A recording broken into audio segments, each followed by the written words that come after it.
तो इससे तो पूरा आई मीन सिस्टम कोलैप्स कर जाएगा।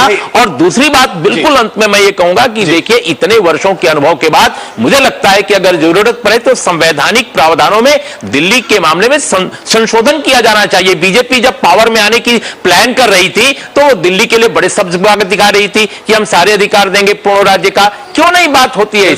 आइए जरा इस चर्चा को और आगे बढ़ाते हैं। एच.एस. फुल्का साहब अब हमारे साथ जुड़ चुके हैं। फुल्का साहब, आखिरकार टकराव की ऐसी स्थिति क्या उत्पन्न हो गई है कि तमाम वो अधिकारी जो एक जमाने में सही और अच्छे दिखाई देते थे, आज अचानक या तो पावर कंपनी में बिके हुए हैं या फिर उनका वेस्टेड इंटरेस्ट है। ये तमाम दिक्कतें क्यों अचानक उत्पन्न हो गई? क्या अधिकारियों ने भी तय कर लिया है कि वो बीजेपी, कांग्रेस या आम आदमी पार्टी ज्वाइन कर लेंगे?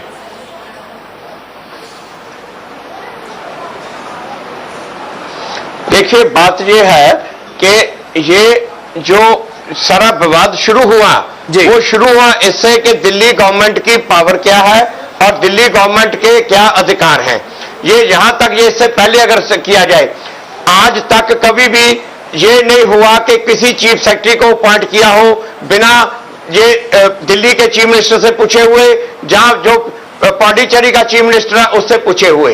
ये पहली बार इस तरह हुआ है। दूसरी बात, जब ये इससे पहले का जो इंसिडेंट मैं आपको बताऊं, जो एसीबी ने जब एक हवलदार को अरेस्ट किया जो उसको रिश्वत लेते हुए, तो दिल्ली पुलिस ने एसीबी के अगेंस्ट किडनैपिंग का केस रजिस्टर कर दिया और उसके बाद जाके कोर्ट में कहने लगे, उसको बचाने के लिए कहने लगे। तो ये जो पहले की ही केंद्र सरकार ने, उनके अंदर पुलिस है, उनके अंदर आप सीधे आरोप लगाना चाह रहे हैं भारतीय जनता पार्टी पर। इन्होंने पहले से। रमेश विदोड़ी जी, क्या आप इसका सीधा जवाब दे सकते हैं? जो बात हम अभी आपसे पूछ रहे थे, फुल्का साहब वही आरोप आपके ऊपर सीधे लगा रहे हैं। फुल्का जी एक सम्मानित एडवोकेट है और उनको शोभा नहीं देता इस प्रकार की बचकानी बातें करने से। जी, वो हवलदार पे ट्रांसफर हो गए हैं। उनको बात करनी चाहिए कि लेफ्टिनेंट गवर्नर वहां किसी चीफ सेक्रेटरी की अपॉइंटमेंट परमानेंट नहीं कर रहे थे। एक चीफ सेक्रेटरी 10 दिन की छुट्टी पे जा रहे थे। कार्यकारी जो सीनियर अधिकारी होगा, और अगर वहां पर सीनियर अधिकारी जो होगा तो ऑनरेबल लेफ्टिनेंट गवर्नर उसी के तो आदेश करेंगे ना। और जहां तक सरकार चलाने का दायित्व है वो लेफ्टिनेंट गवर्नर अपॉइंटेड है और केजरीवाल जी इलेक्टेड है। तो जनता के प्रति अकाउंटेबिलिटी केजरीवाल जी की है। उनको ये बात बढ़ानी चाहिए जनता के हितों को ध्यान में रखते हुए। लेफ्टिनेंट गवर्नर तो अपॉइंटेड पोस्ट है। इसीलिए फुल्का जी, वो जो चीफ सेक्रेटरी अपॉइंट हुए हैं पहले, के शर्मा जी, वो with the consent of Kejriwal ji appoint हुए हैं, आप ये मत भूलिए। और जो अभी शैलजा जी को अपॉइंट किया जा रहा था वो टेम्परेरी 10 दिन के टेम्परेरी काम करने के लिए उनको अपॉइंट किया जा रहा था जी। तो केजरीवाल जी कहते नहीं इन पे आरोप है। अगर जूनियर कॉन्स्टिट्यूशनली किसी जूनियर आईएएस अफसर को अगर दिया जाता जी, मैं आप लोगों को सीनियर आईएएस अफसर है वो फुल्का जी, इसका सीधा जवाब दीजिए भाई। आखिरकार हो क्या रहा है? जनता की भलाई अधिकारियों के ट्रांसफर पोस्टिंग से तो निर्भर नहीं करता। आप लोग हर चीज को अधिकारियों के ट्रांसफर पोस्टिंग पर क्यों लेके आ रहे हैं? काम कीजिए ना, काम करने में क्या दिक्कत है?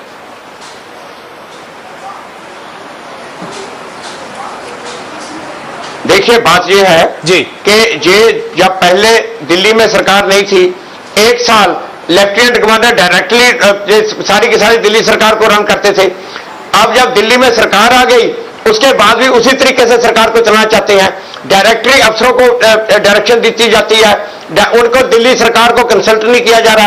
अब ये देखिए, ये ट्रांजैक्शन बिजनेस रूल का रूल 6 है जो कहता है कि चीफ सेक्रेटरी जो काउंसिल ऑफ मिनिस्टर के सेक्रेटरी हैं। अब जो काउंसिल ऑफ मिनिस्टर को क्या इतना अधिकार नहीं है कि जो सेक्रेटरी हैं वो अपनी मर्जी के वहां पे लगा सकें। और दूसरी बात, ये वाली जो विवाद ये सारा का सारा जो शुरू हुआ है वो वहां से हुआ है जबकि इन्होंने कहा कि जब फाइलें डायरेक्टली उन्होंने भेज दी उसको सेक्रेटरी को और सेक्रेटरी से डायरेक्टली ऑर्डर इशू करवा के चीफ मिनिस्टर बिना। फुल्का साहब, मैं अगर आपको बीच में रोकूं, विवाद तो इस बात से शुरू हुआ, चीफ सेक्रेटरी का मामले विवाद शुरू नहीं हुआ। विवाद शुरू हुआ इस बात पर कि जब अरविंद केजरीवाल ने यह कहा कि आप फाइलें एलजी तक ना भेजें, उसके बाद एलजी ने सीधे तौर पर कहा कि भाई मैं कंसल्टेटिव भूमिका में हूं, मुझे सीसी कर दीजिए, इतना तो मेरा अधिकार बनता है। सवाल यह है कि आखिरकार आपकी सरकार, आम आदमी पार्टी की सरकार, यह लगातार कन्फ्रंटेशनल अप्रोच क्यों लेकर चल रही है? भाई आप भिड़ंत क्यों करना चाहते हैं, सहयोग क्यों नहीं?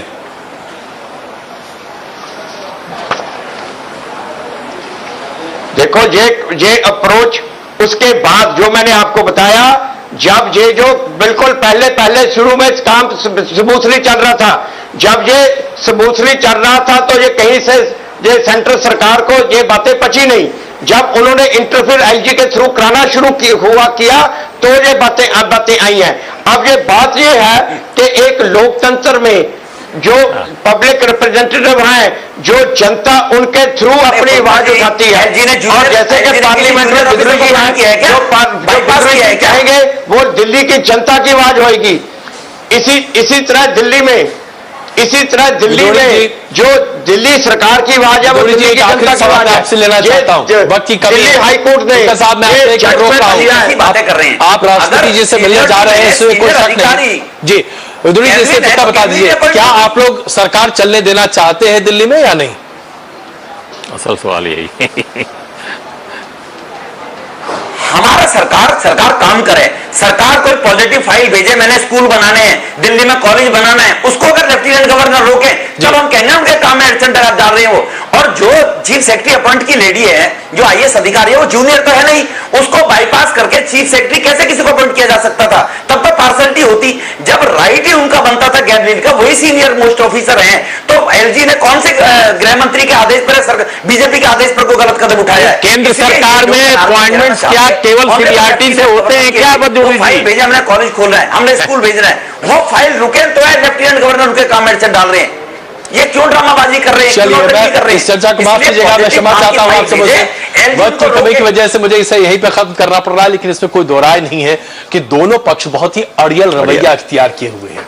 ये अहम का मामला ज्यादा है बजाय इसके कि आम जनता की सहूलियत का। ऐसे में कौन झुकेगा, यह अपने आप में $1,00,000 का सवाल है। राष्ट्रपति के सामने आवेदन देना अपने आप में गलत नहीं, लेकिन जाहिर सी बात है उस पर कोई कार्य होता दिखाई दे, यह बहुत बड़ी बात होती दिखाई नहीं देती। यह अहम की लड़ाई है और इसमें देखना होगा कि पहली पल के कौन झपकता है। यहां पर रुको है बस 3 मिनट के लिए, 180 सेकंड